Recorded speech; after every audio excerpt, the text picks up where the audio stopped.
Welcome back. We're here to look ahead to Saturday afternoon's Premier League game between Everton and Leicester.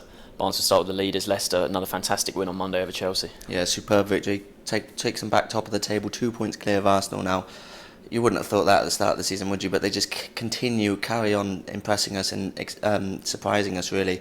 To be honest, that Chelsea game, you could see that coming. The way both teams have been performing all season, the way Leicester played in that match is the way they've been playing all season, just full of energy, full of momentum, just seemed unstoppable at times. The game took a while to get into any sort of rhythm, but then Vardy, as ever, got the goal, 15th goal of the season. He's having, as we know, a fantastic campaign. I think he's now been directly involved in a goal in 14 consecutive Premier League games, which is a sensational record. And then Mahrez as well, who's been his sidekick. Maybe that's even a bit harsh on Mahrez this season, but he's been fantastic as well so far this season, and his goal was exceptional, the way he jinked and turned, and he was a threat all game, to be honest. His movement, his pace, his direct running, Chelsea struggled to deal with that throughout, so he deserved his goal. Another goal for him. I think that's 11 for him this season as well, so they've both been doing fantastic. Obviously the two standout players for Leicester, but the whole team is doing well, and they deserve that victory against Chelsea. 12 months ago you would have never thought that Leicester would go into that match as favourites, but they went in. They got through another big test of their genuine title credentials, and every week that goes by they get more and more likely to be actual genuine title challengers, which is sensational considering where they've come from. Yeah, I think the only negative about that game was maybe the injuries to Drinkwater. He's been a really important player for them. He's a doubt for this one, not quite sure how serious the injury is, but another game which they've scored in every single league game this season. Top scorers in the league with 34. I mean, they have got the worst defence outside the bottom 7 with 22 conceded, but that doesn't really matter when you're scoring as many goals as they are. The worry is, if either of those two gets injured, but in the shorter term, January is coming up. Is there going to be interest from other clubs? And it's whether, maybe they should offer the two of them new contracts, coming up. But why would you want to leave if you're top of the table? I know they're bigger. If bigger clubs do come in, historically bigger, but if you're top of the league and you leave for a club that's below you, you do wonder what's going on. Maybe the other clubs can offer a lot more money than Leicester, but they're still unbeaten in 9 Premier League games, won 6 of the last 7, 23 points out of 27. That's just incredible form. And some of the teams they've played as well. I mean, I know you were saying like Chelsea, they're not the team they once were, but that was still a big test for them. A lot of pressure, going into on Mourinho in that match, and obviously Ranieri against his former team as well. There was all the talk of that, and for them to pull out a win like that, it was just a tremendous win. And like we said, I said last week that I think there's no reason why they can't be considered title contenders now. You have to if they keep picking up wins like this. And maybe if there's some frowns about whether they can actually win the title, but top 4, I think definitely you have to say they're definitely in the race for the top 4, because Chelsea are now one of the big boys who are out of it, and there's so many other teams stuttering at the moment. Liverpool dropping points, Spurs dropping points. They're just not all looking that convincing, and that's one thing Leicester have been really convincing in a lot of their wins.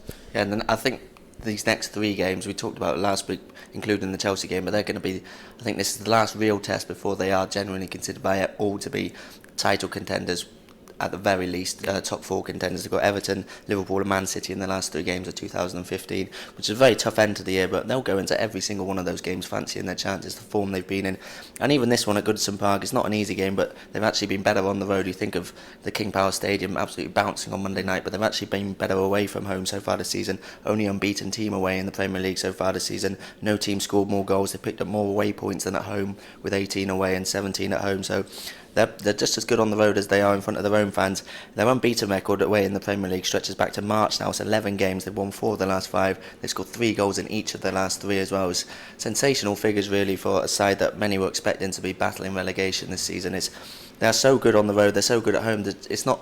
We think of a team like Crystal Palace, who you think they've got similar players. They can burst forward when they get momentum behind them. Very hard to stop. Very good on the counter-attack. But Leicester play that way everywhere they go, and they're getting success everywhere they go, home or away. So they'll come into this match absolutely flying.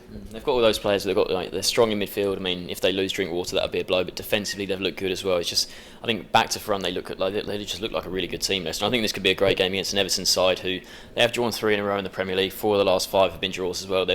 They've had some, more winnable games, and they haven't quite pulled out the victories. Like last week against Norwich, a 1-1 draw there at Carrow Road, and they really should have won that game. The first half, they were all over Norwich, swarming all over them. Lukaku scored again. I think that's 6 Premier League games in a row. He's scored. Delafeu with another, fantastic cross. Those two, they link up like clockwork sometimes, but they couldn't score more in the first half. They could have been maybe 4 or 5 goals up at half time. They couldn't get it. And then second half, Norwich did come back into it. Everton really dropped off, and Houlihan with the really scrappy equaliser, and then Cameron Jerome with that horrendous miss, which they could have easily won the game for Norwich. All he had to do was hit the target from about 5 yards, and he stuck it over. And they're still unbeaten in all competitions.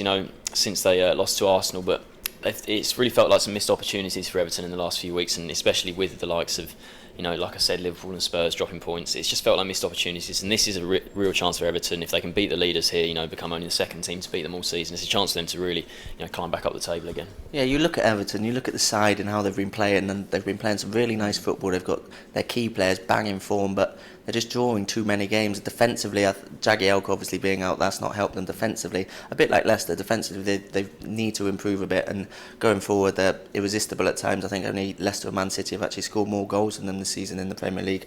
They've got 11 in their last 3 home games alone, so they're in fantastic form going forward, but at the back they're just giving away some pretty cheap goals that they need to cut out, because there are too many drop points coming from those draws. No side's drawn more than them this season. I think it's 8 of their 16 games, which is half, same amount as Tottenham, I think. So if they could turn some of those into victories, then there's no reason why they can't challenge for the top 4. As you mentioned, Chelsea are pretty much out of the picture now, down on the table, so there is a space up for grabs that no one was expecting, and they're a very tough team to beat. You can see that only Man City, United and Arsenal have beaten them this season, all in the top 4, actually coming up against the other team in the top 4 this weekend, obviously against Leicester. So it'll be interesting to see how they get on there, but a very tough team to beat. They just need to turn those draws into victories. Yeah, I think we were talking about Leicester and whether Mahrez and Vardy will still be there in January. It's the same for Everton, really, isn't it? You've got Stones there, the interest from him from both United and Chelsea, supposedly. Lukaku as well, he's obviously playing fantastically. And then Deulofeu, Barcelona have got that buyback clause this January, so I think it's like 6.4 million they can buy him for. So if they lose Deulofeu, if Barca come in with that bid, they have to sell him because of that clause in the contract. And